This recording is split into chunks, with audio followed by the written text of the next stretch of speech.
Any lurkers? I love that. Super. How you doing, Super? Looks like it's just you and I in here today, early. Nice to see you. Or at least see you seeing me. Hey, gang. Much love to you and yours. I hope everyone is doing well today. It's a beautiful Sunday here. Tom. Nice to see you, Tom. Welcome. Welcome, Tom. Wow, we're getting people streaming in now. We've got about 7 people coming in. Welcome, gang. Christine, such a pleasure to see you. Love you, dear. Much love to you. And Beanie. Sausages is doing great. Sausages is curled up. It's amazing. She's acting like a puppy for the past few days, and I just hope and pray it continues. So, and I credit most of that to Super. So that's pretty amazing. Pretty thankful about that. If you guys remember, the other day, Sausages was really ill. She was looking like she was at death's door. She was having neurological issues. She was doddering and falling over, and she couldn't lift up her back legs at all. And me and my wife were just cradling her. And you want to see Sausages? I'll show you Sausages. Come over here. Wait, I'll bring Sausages to you guys. I'll be right back. Sausages, say hi. Say hi, Sausages. There she is. There's Sausages. And she's doing great. She's doing really well. She's got like puppy energy now. So I'm really thankful. She's doing well. Can I have a little kiss? Little one, Sausages? No? So she's doing really well. Do you want to see her dance? See how good she's doing? Yeah, sometimes you hear Sausages in the background, don't you? Clickety clack with little toes. We've got a very cool episode to dive into today. Julie, such a pleasure to see you, Julie. Thank you for being here. Thank you. Look at Sausages, only has like a couple teeth left, like 4, and they hang out. She's great. Well, I think she's going to sit on my lap for this. She may dance later on for you guys. If you really insist, she will dance for you and show you her incredible energy. But let's dive into a really cool, interesting topic. Renee, thank you so much. From the Philippines. Awesome. Awesome. Beautiful. So today we're going to dive into a really interesting topic. Ayn, thank you for being here. Thank you. And this topic is a topic that's familiar to contactees and people who do CE5 on a regular basis. And it's called programmed sightings.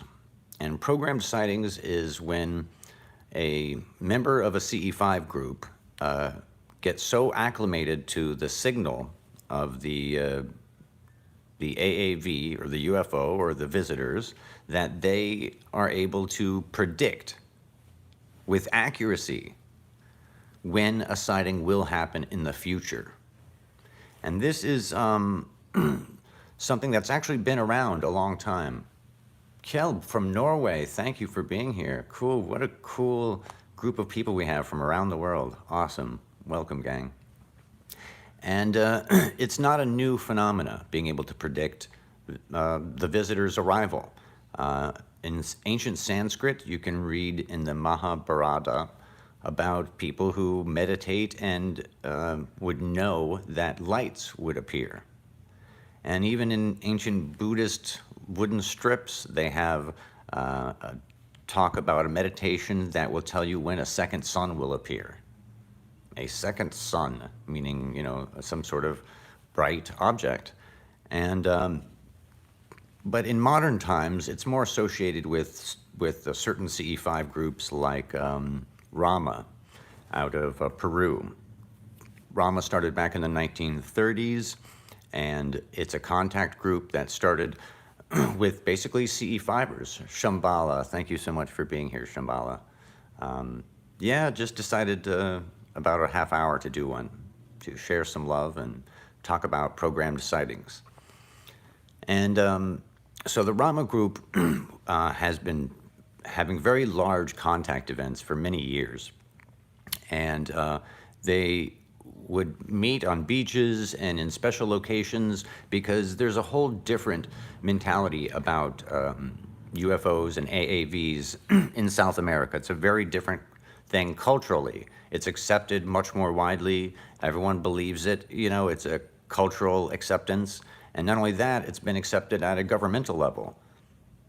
Christophe from France, cool. What a cool gathering we have. We have France, the Philippines, Norway, everything. Welcome, gang, welcome. So cool for us all to come together from around the world to discuss and talk about contact.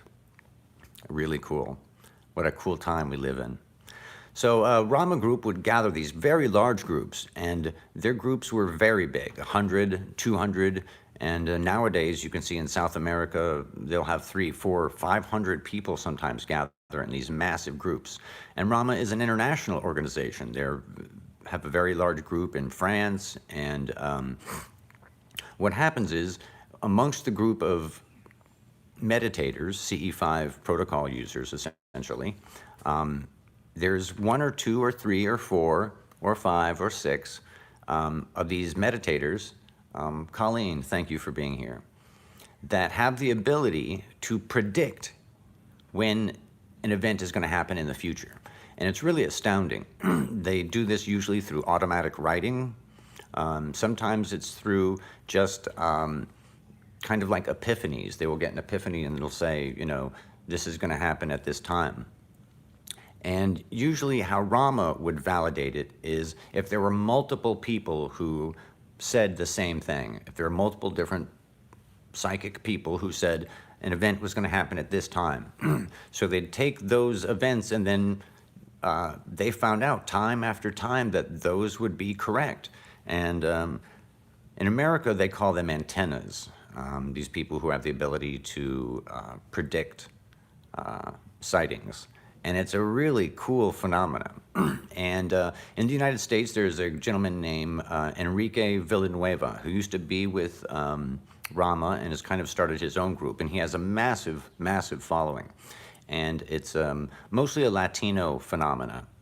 And they gather and they go to Mount Shasta. And they've had numerous programmed sightings. And they're generally very, very accurate. And there's a very famous sighting that happened with Paola Harris and numerous other people. And you can hear about that amazing story on Grant Cameron's White House UFO YouTube channel. And it's a really amazing, like, quintessential example. And it's kind of like the peak example because they even had a Zendra, and which is a portal, appear at the time that it was supposed to, and they had a sighting in a real major contact event with a tall white. But Enrique is not the only one at that level of programmed sighting validation. There's also Sexto Paz, who was associated with Rama originally as well too, and he's had a tremendous amount of success with his group accurately predicting when UFOs would happen. And there's other people around the world who have this ability, and there's groups, and some of you guys who may be watching are some of those people as well too, who will be able to predict these events. And we've had several programmed sightings that were accurate. And we've talked about it before on this channel, but I'll show you some of the drawings on it.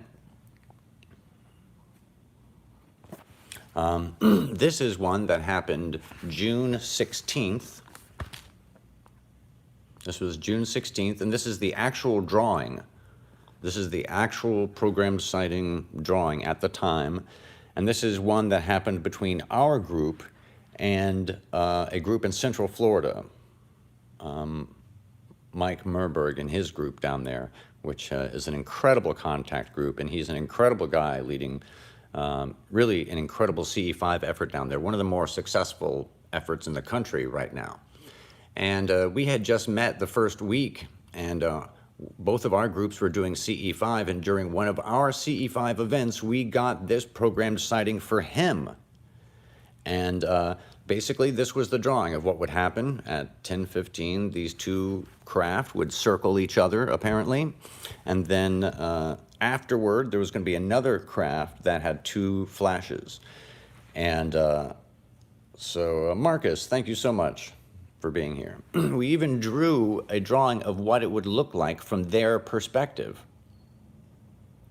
And apparently, all of this ended up to be completely 100% accurate. Mike left a wonderful testimonial on our YouTube that you can listen to and hear it all from his perspective, how this happened.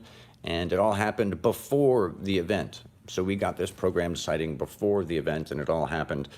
And this isn't the first time this has happened. This has happened before. We had another event where the same thing happened. This one was June 26th at 7:30 is when the prediction came in. And these were all during meditations with the group. And we predicted there would be 3 events, 1, 2, 3. And this one as well happened. And then apparently we had one again last week, right, Super? I think we got a validation that we had a prediction that came in, and it also came true. So I think it's not beyond the possibility for anyone who participates in CE5 and participates in this exploration of consciousness to have predictions of UFO events. And as amazing as it sounds, as wacky as it sounds, it's true. And this stuff happens. And it happens a lot. And you can see the evidence for it online. And I think, as is the case with all of this contact stuff, there's many leaps of faith you have to make. You know, you make a, Marcus, don't worry, you can just join right in now and we'll go with the flow. I think you have to have faith first. You have to have that faith that, you know, first of all, the visitors are real. And I think if you look at the evidence, it's, you know, it's beyond conclusive. Even if you're a complete skeptic and you've never had any sighting events, if you look at the evidence, it's conclusive.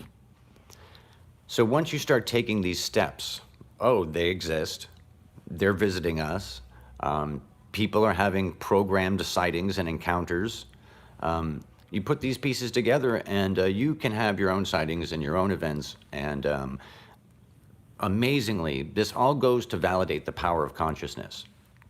And it's all connected. All of this stuff is all connected.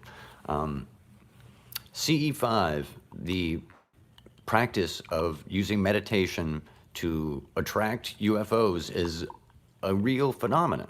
And it's been tested time and time again. There's so much evidence that it works that you really, to ignore it is foolish. There's so many cool cases.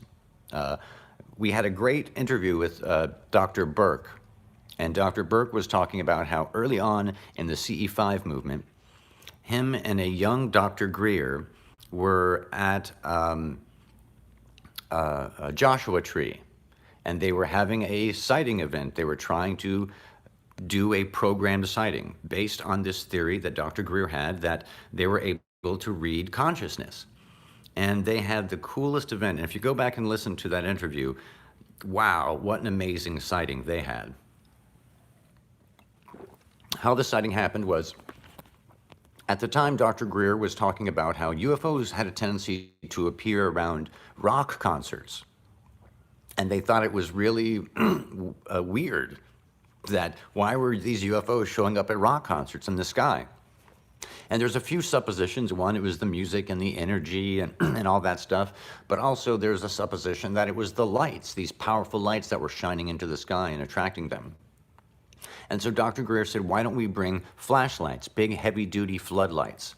And so him and Dr. Burke and several others went out to Joshua Tree, and they had these big flashlights. And they saw between these two mountains this little craft. They could see it way off in the distance. And when they took the flashlight, this is after they did their meditations, where you send out this wave to the ends of the universe and you bring the wave back kind of and guide the ETs to your exact location. And after they had done that, they saw this craft appear. So they shined this big, huge floodlight at it, and it came straight towards them. And it was the classic triangle with the lights in each one of the corners, the white lights in each one of the corners, and the red light in the center. And then, extraordinarily, right behind it, as it went directly over them, there was a perfect saucer that they could see incredibly well. And of course, none of their electronics worked at the time, and all that stuff, which is very classic of this phenomena. So the consciousness connection to UFOs is very real, and it's really extraordinary. And I don't think we can doubt it anymore, especially when you look at hard science and evidence. If you look at the Chris Mellon leak, and the Chris Mellon leak is basically what To the Stars and those high-ranking ex-government officials were taking to Congress to brief Congress. This was their congressional briefing package, okay? So it's a very serious piece of UFO history. And in that congressional briefing package on slide number 9, they talk about how consciousness and the power of the mind fit into this whole thing. They talked about psychotronic weapons, cognitive human interface, all of these extraordinary details that ATIP was very concerned about. So the Department of Defense, through ATIP and through their study and research of the phenomena for all those years, case after case, they came back with the reality that the mind plays a very heavy role in this contact. So programmed sightings, CE5, remote viewing, all of that stuff, it's all connected to the phenomena. And it's a big meal to swallow, to accept all these things. You know, it's not like you can swallow the whole meal at once. You kind of have to do spoonfuls, you know, in order to have a realistic understanding of this phenomenon. And if you negate the consciousness factor, you are denying yourself a huge understanding into this phenomena, because the consciousness factor is key. Time and time again, you'll see if people come to a location that's a hot spot for some reason, and if they come with negative feelings, or if they come militarized, they will get a militarized reaction. The phenomena is very reflective of you. It's kind of like love. Love is a mirror. It allows you to see yourself through someone else's eyes. And the phenomena, in a weird way, is very reflective in the same way. And so that's crucial.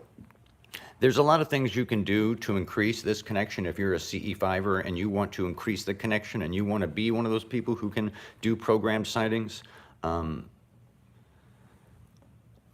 Big Pat Man, I couldn't agree with you more. I think we're going to circle around and get to that exact issue in just a few minutes, but we have to go through the several different bites of the meal to get to the dessert.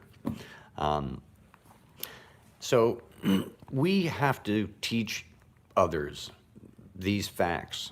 We have to spread the word. Because this is such a difficult subject, and because there's so many different steps, you have to kind of help others along. You kind of have to hold their hand through this process. You can show them the evidence that says, yes, these craft are real, beyond a shadow of a doubt. You get them to swallow that piece of evidence first. And then you can show how very logically and scientifically and factually how consciousness plays a direct role in the phenomena time and time again. And these are from the most impeccable witnesses. And top scientists who believe this. So it's not just contactees, you know. So, and anyway, if anyone out there wants any CE5 tips, any basic CE5 tips, we've got a tremendous amount of them.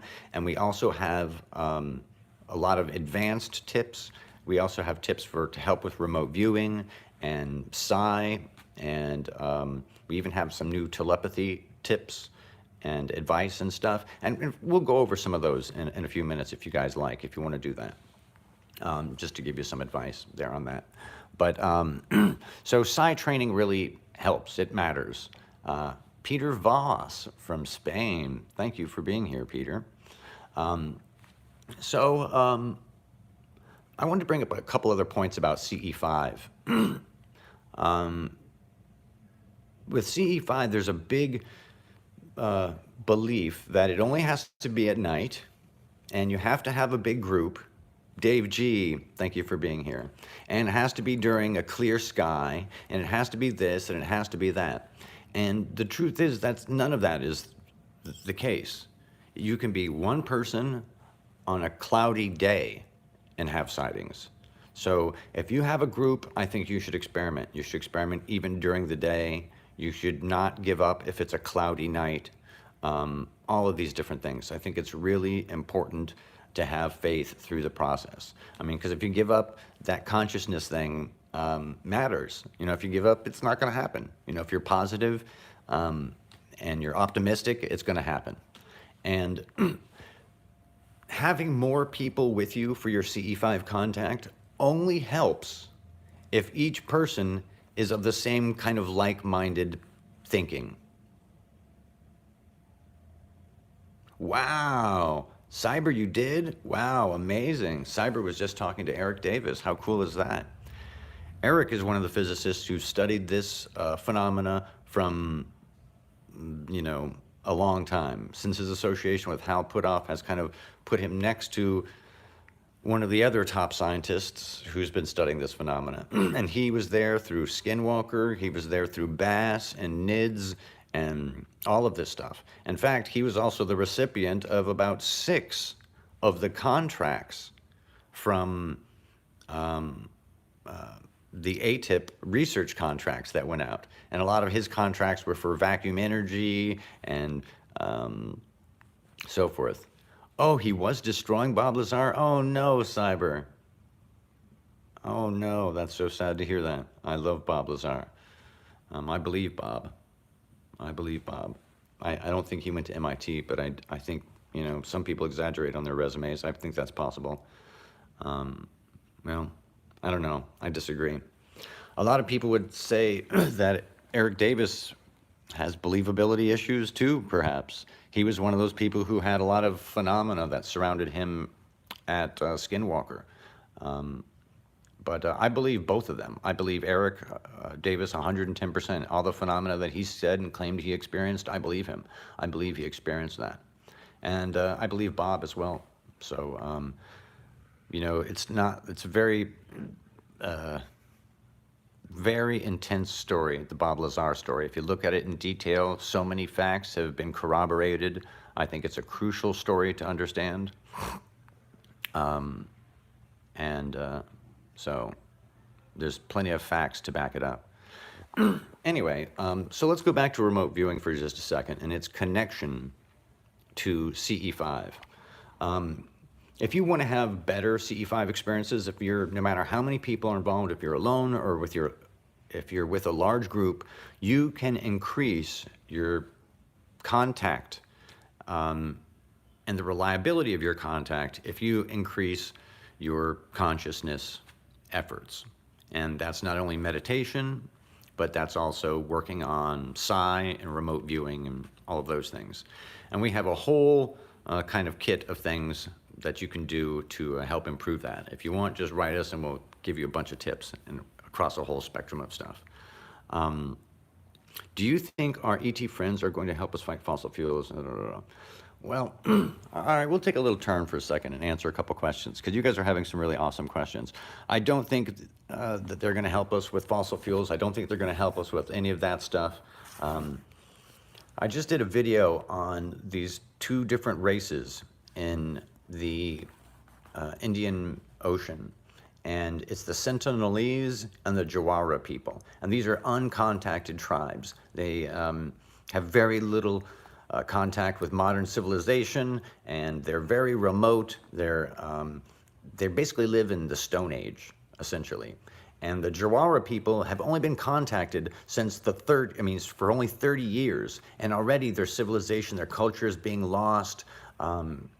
They're wearing clothing now, and they want to leave their old ways, and they had all these tribal medicines and stuff, amazing medicines that kept them healthy, and they have this incredible knowledge of the rainforest, and but all that's being lost now.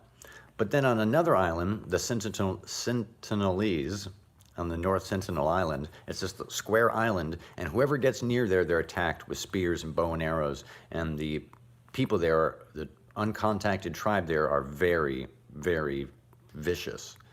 And they're vicious because they're trying to keep their culture and their ways. And that makes you think about us and the visitors. Do they think of us like an uncontacted tribe? Do they think of us like the Jawara or the Sentinelese? And Super made a great point, and I share this point, that we're more like the Jawara people. We are a barbaric kind of people. We're a violent species, but we want to transition. We want to be better. Our highest angels inside every one of us tell us that we can be better and that we can live without greed and violence.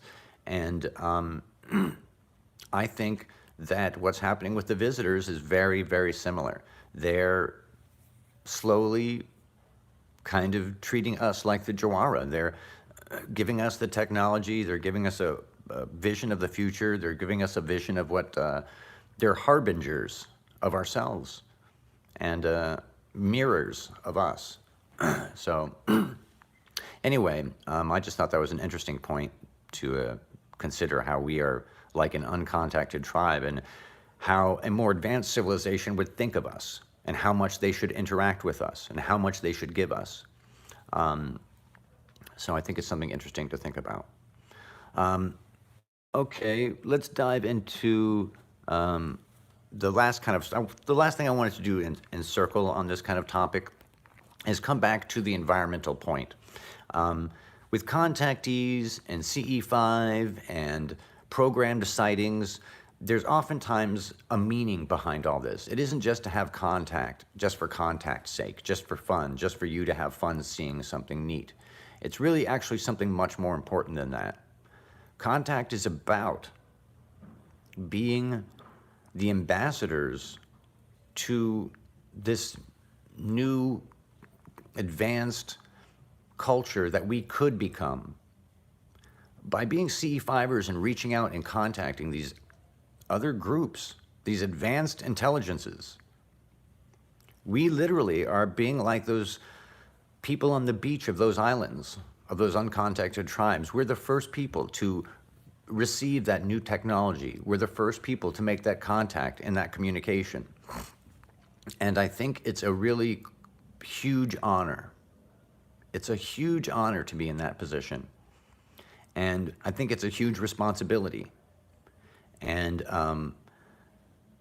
I think they will treat us with dignity if we treat them with dignity. I think we don't have to blast them with prime numbers to communicate with them. We don't have to bring in linguists to communicate with them. They understand our languages. Every single one on the planet, they're much smarter than we think. Like, we are so much more advanced than the Sentinelese or the Jawara. This other culture is so much more advanced than we are, and they understand so much more about us than we probably are willing to admit. So making that contact is really important. It's crucial. And you're in a very important position when you're in a CE5 group. And if you're starting a CE5 group, if you're one person, if you're 3 people, if you're 10 people, it doesn't matter. You're in a really important position. And if the past is any indication, there's almost always a message given once contact is made. And that message is an important message. It's not about them. Ironically, the message is never, us aliens, we need money. Could you give us some money? No, it's never about that. The message is always about the environment. It's really consistent.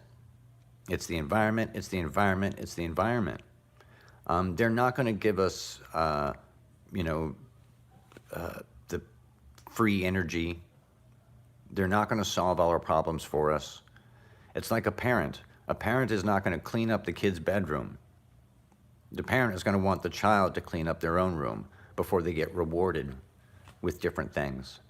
Before a parent gives their child a car, oftentimes the child has to reach certain limits. Oh, you have to get a B in college, or whatever, or, get good grades and you'll get your car, or, be good and you'll get, whatever.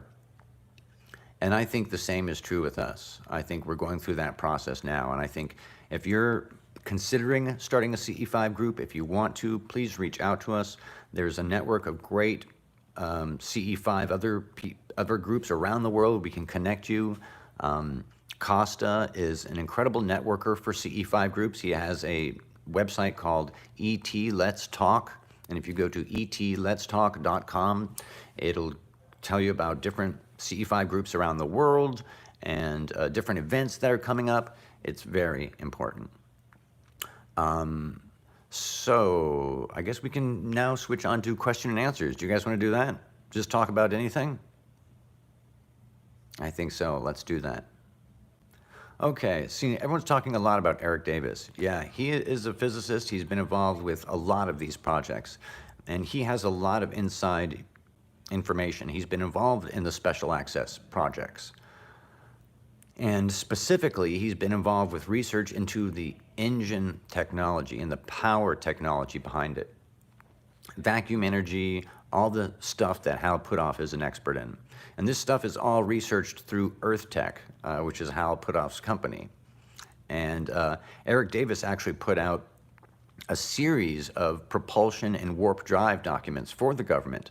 And the government commissioned him to write these documents to try and talk about the propulsion abilities of the future, what would happen in 40 years, 50 years. And so he was kind of projecting. And so Eric Davis put out all of that stuff. It was amazing. And you can see those documents online, and I have a copy of that if you'd like, if anyone's interested in warp drives. He did a really beautiful paper with a lot of graphics to help explain it. So if anyone's interested in that Eric Davis stuff, he is fascinating. All these guys are all connected. How can one maintain theta state in a crowded, noisy environment? I tried last night, and I didn't get as deep as I wanted. Going to keep trying. Okay, this is a key point. When doing remote viewing and trying a bunch of these different skills, so much of it is about blanking your mind of the material world. And time again, you will hear in the study of meditation and in people talking about increasing powers of ESP is that you have to shrink yourself from this world. That means all of your human senses, sight, sound, smell, everything, you have to get used to through meditation, through yoga, through all those different exercises, get used to blanking out all of that stuff. And there's a lot of things you can do specifically while you have the ability to be in solitude. If you have time to do that, go into a place of as quiet room as possible, as dark a room as possible. Turn off all the lights and meditate. And meditate, and the whole purpose of the meditation is to shrink from this world, to not listen to any of your senses. And what'll happen is you'll start noticing that your mind races and your mind goes different directions, and you'll catch yourself thinking about material things. And you learn over time to control that and bring yourself back to a point. And that point can either be, some people use the classic imagining all blackness and one red dot. And so whenever you start thinking of earthly things, you go back to the red dot, you try and blank slate and go back to the red dot.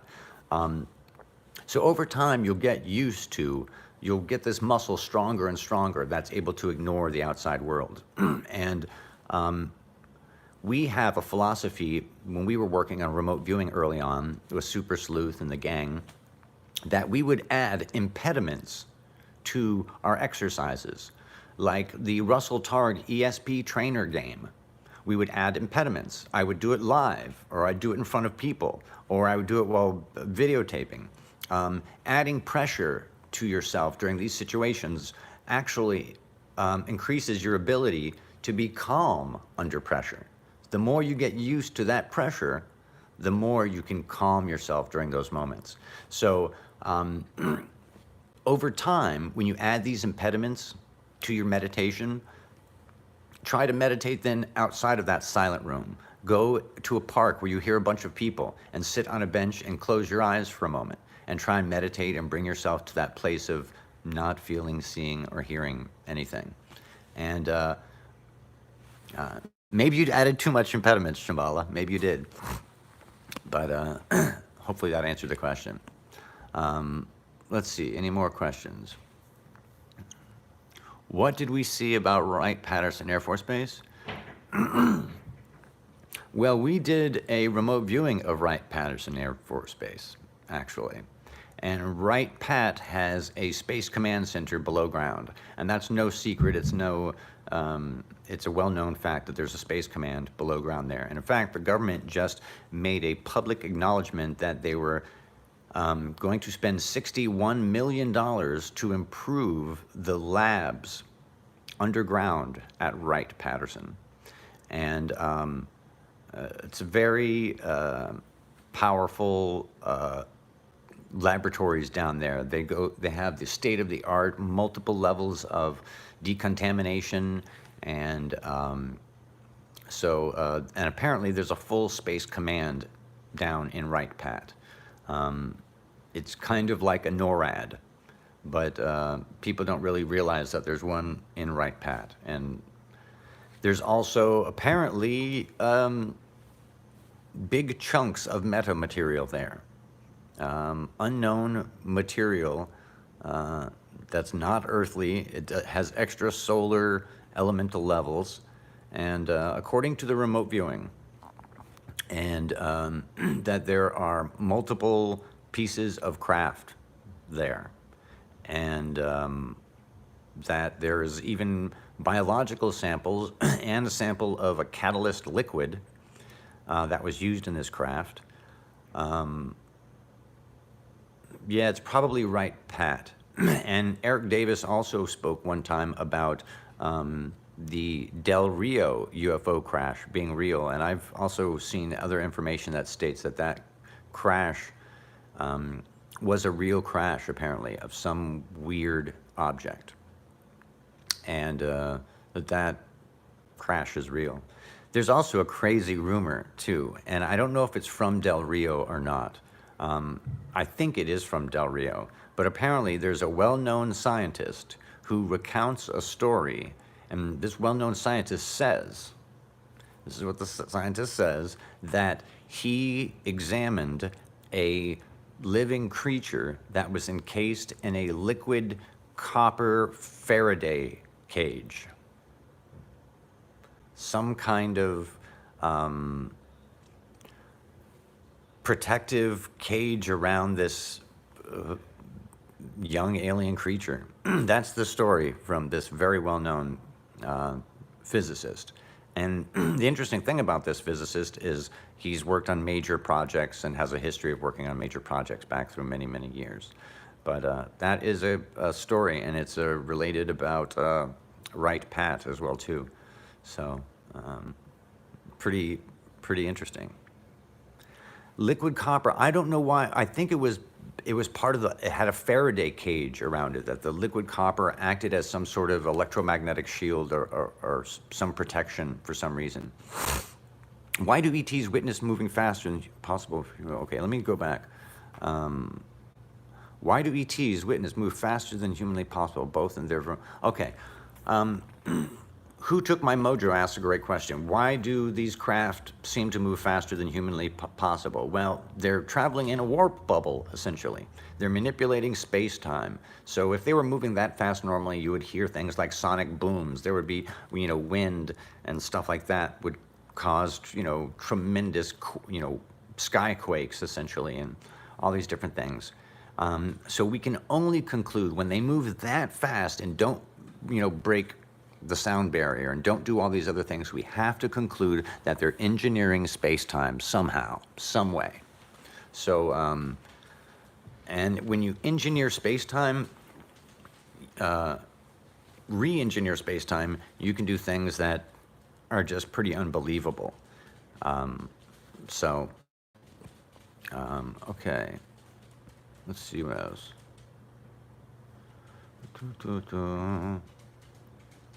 With copper block signals.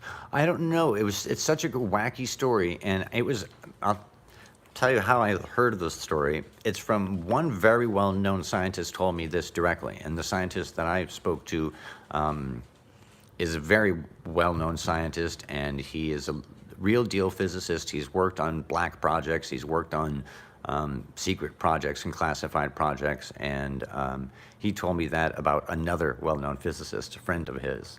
So, have you heard about the lower jawbone of an alien that was inspected? No, I don't know. I've never heard of that story. No, I haven't. Interesting. Wright Patterson.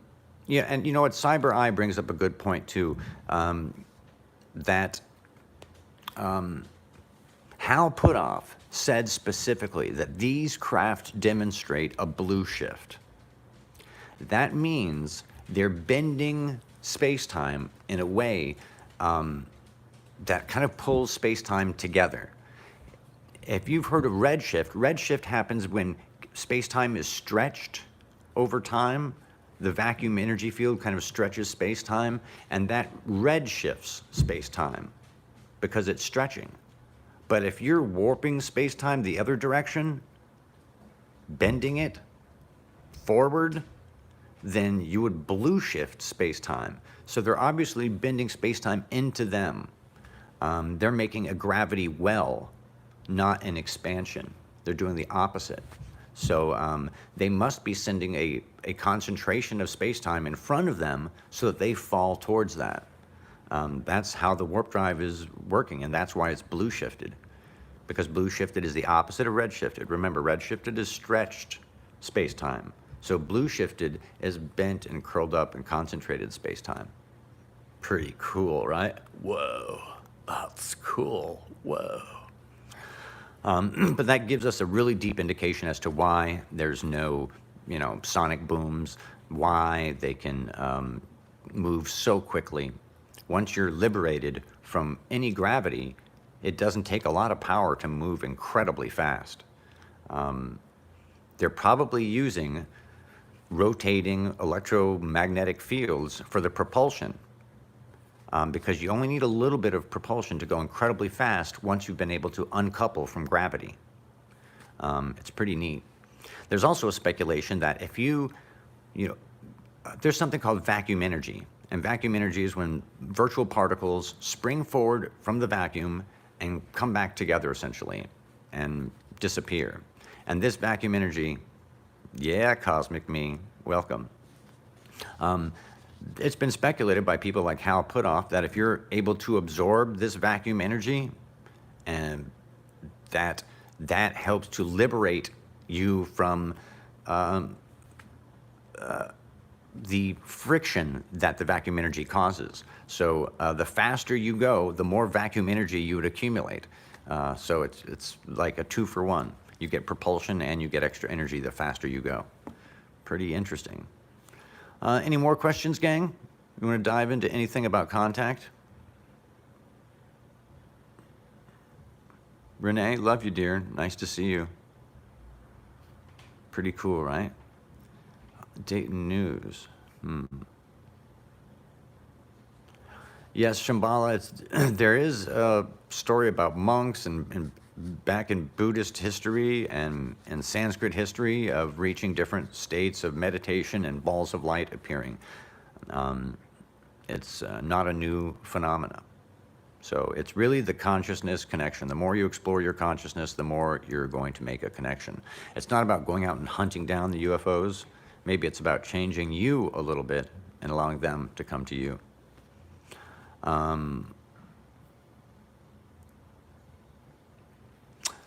Here's a really interesting question that Dave G asks, and this is a very difficult subject. I don't like getting into the subject too much. But he asks, are the beings that he sees under the influence of DMT entities? And DMT has a really, really weird connection to the subconscious. It has a really weird connection to ESP and psi abilities. A lot of people experiment with drugs to increase their chances of contact. And personally, I do not recommend doing that. I think that it can work, and it does work. I think certain chemicals and certain native groups have discovered the different chemicals and amounts of chemicals that allow them to have certain spirit journeys and make certain connections. And I know some groups that have success with contact who even do things like microdosing and things like that. But you know, we do not condone that in any way.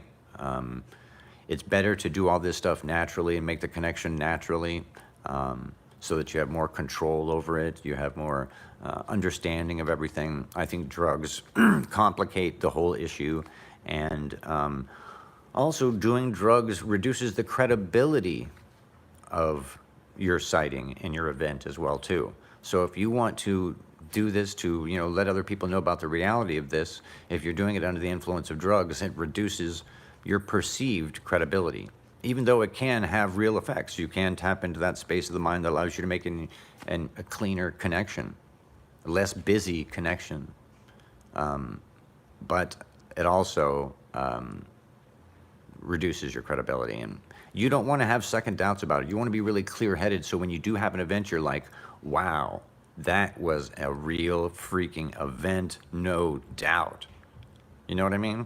It's better to be completely clear-headed for those events. You're cheating by doing the drugs. You may get there and you may have the experience, but you may also pay a price too. And I don't think that price is worth it. I think you're tough enough and strong enough to go through the little extra effort to do the consciousness stuff to experience the right way.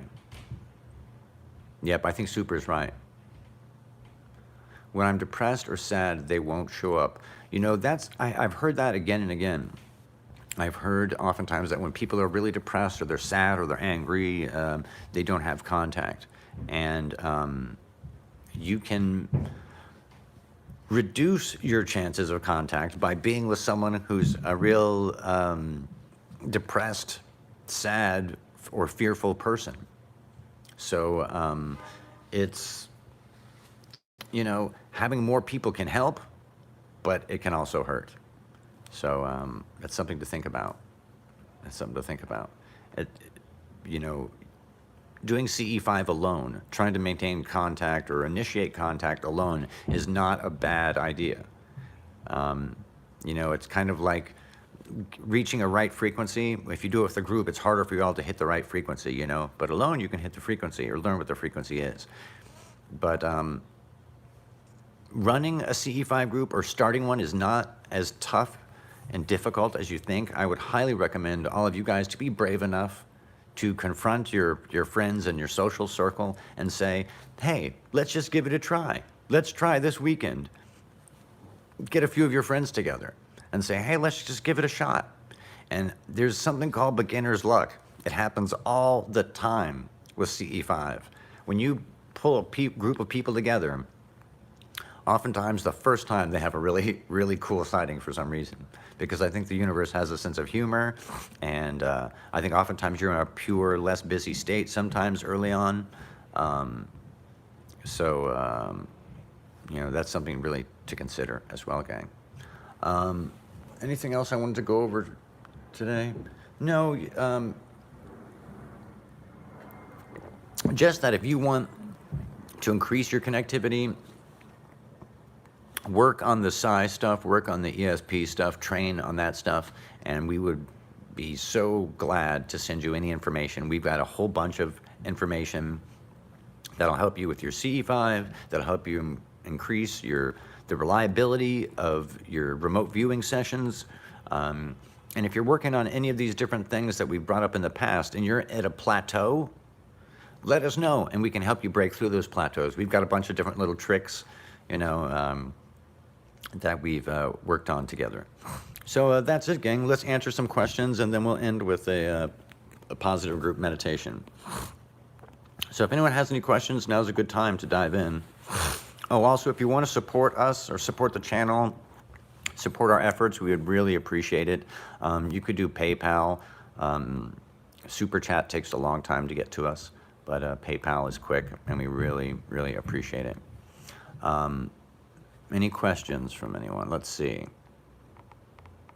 I would love that. Jamie brings up a great idea. Why don't we organize a march to secret bases and demand the release of the technology?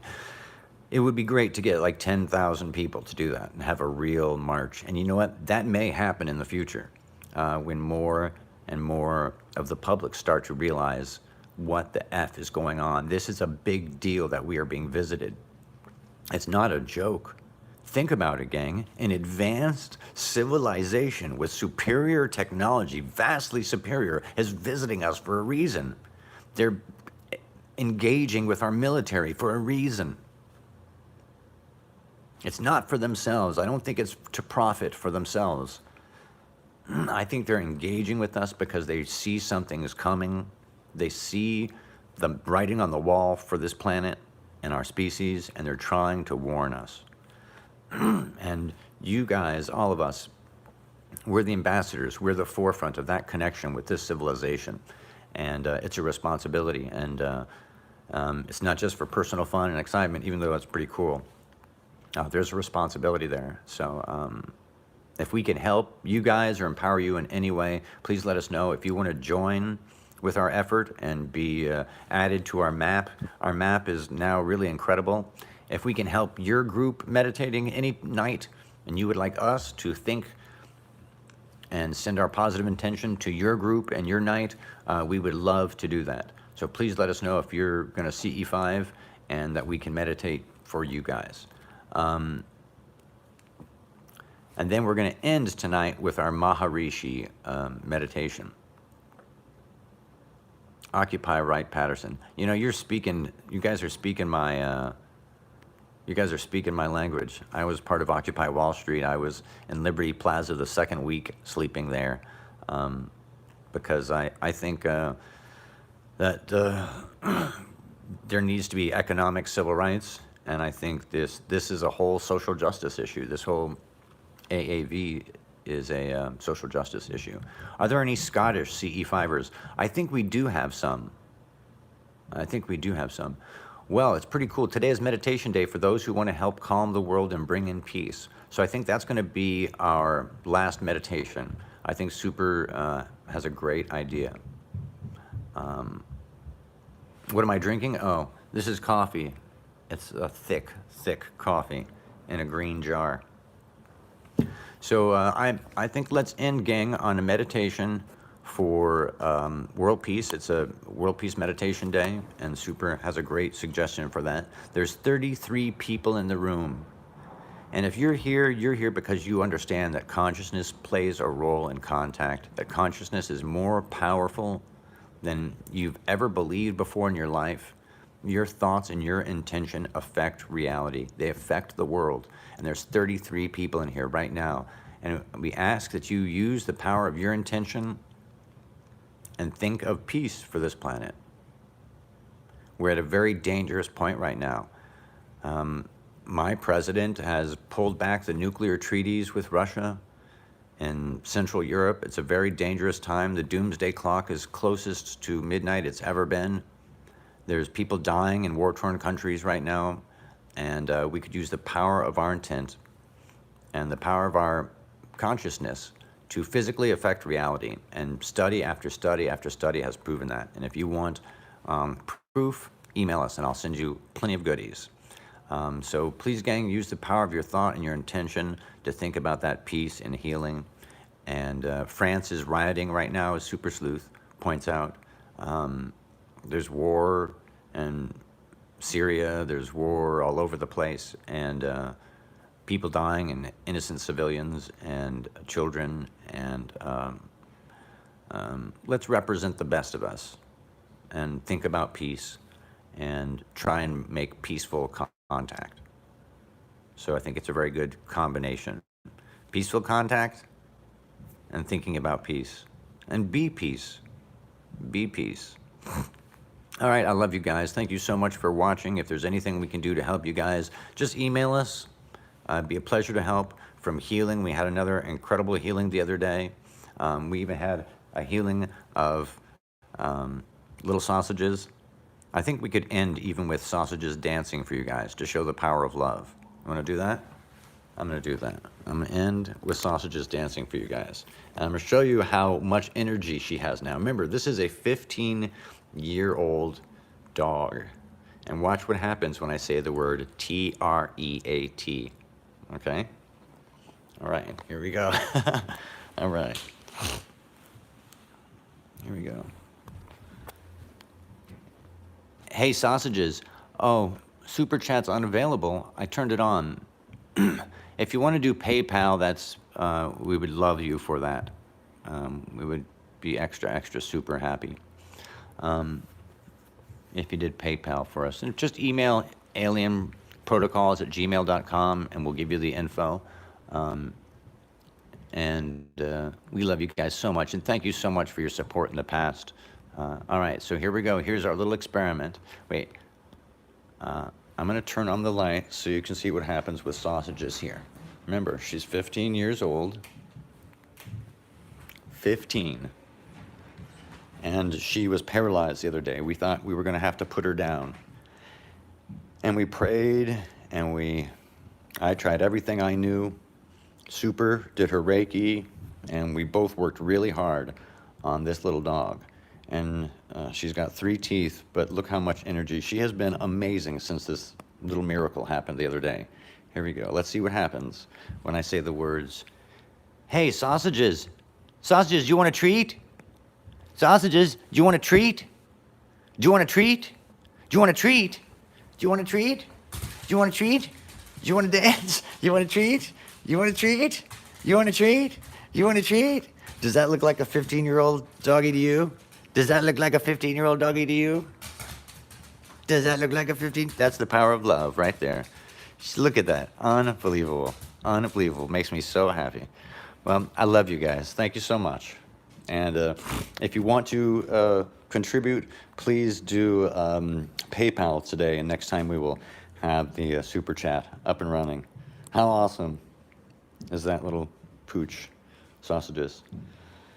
Okay, gang, much love. Thank you again to Super for moderating and being awesome and being my friend. I love you, Super. And I love you guys. Thank you so much. Thank you, Curtis. Thank you, everyone, for being here. Thank you, Ayin. Thank you, Christine. Thank you, Shambhala. Thank you, everybody. Let me do a couple quick thank yous to Super. You're the best.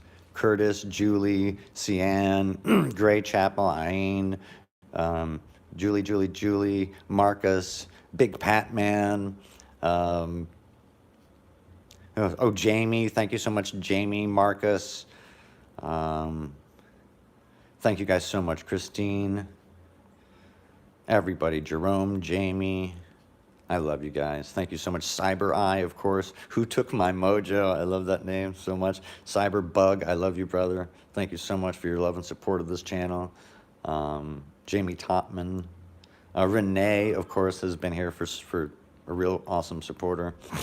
Thank you guys so much. I love you. I don't want to go. You guys, you hang up first. No, you hang up first. No, you hang up. You guys, you hang up first. You hang up first. No, you hang up first. I love you guys. Thank you so much. Remember the power of love.